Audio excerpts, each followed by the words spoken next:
Hello students, तो ये जो हमारा क्वेश्चन है जेईई मेंस 2024 में आया था और क्वेश्चन में क्या पूछा था, स्टेटमेंट बेस्ड क्वेश्चन है हमारा। फर्स्ट स्टेटमेंट जो दिया है, fluorine has most negative electron gain enthalpy in its group. तो इलेक्ट्रॉन गेन एंथैल्पी बोला है कि जो हमारे फ्लोरीन की होगी वो सबसे ज़्यादा नेगेटिव होगी। तो अगर आप हालोजन की बात करोगे तो fluorine, chlorine, bromine, iodine and astatine, तो ये हमारे हालोजेंस होते हैं।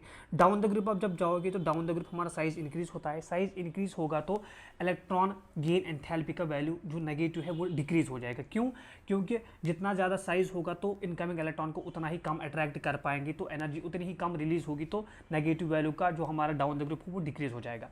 तो सबसे ज़्यादा फिर होना चाहिए किसका? फ्लोरीन का ही नेगेटिव वैल्यू। लेकिन ऐसा नहीं होता है। क्यों?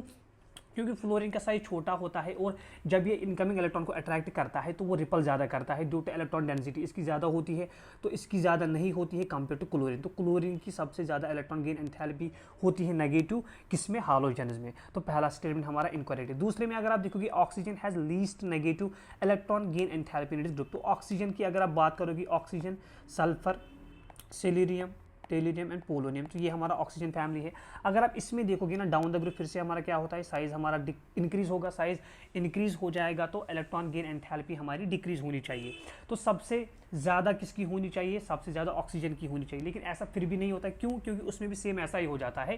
क्योंकि ऑक्सीजन का साइज छोटा है तो इलेक्ट्रॉन डेंसिटी ज़्यादा होगी और इनकमिंग इलेक्ट्रॉन को ज़्यादा ही रिपल करता है, और इतना ज़्यादा रिपल करता है कि उसकी जो नेगेटिव वैल्यू होता है सबसे कम इसी का होता है। तो इसमें भी फिर से क्या हो जाएगा, इसमें भी फिर से ये वाला स्टेटमेंट जो है, ऑक्सीजन है लीस्ट नेगेटिव वैल्यू, तो ये हमारा करेक्ट हो जाएगा। क्योंकि ऑक्सीजन का साइज छोटा होता है और वो रिपेल करता है इनकमिंग इलेक्ट्रॉन्स को, जिसकी वजह से उसका जो होता है इलेक्ट्रॉन गेन एंथैल्पी का नेगेटिव वैल्यू वो सबसे कम होता है। तो कौन सा वाला करेक्ट हो जाएगा? डी वाला, क्योंकि स्टेटमेंट फर्स्ट हमारा जो है फॉल्स है और स्टेटमेंट सेकंड ट्रू है। Thank you.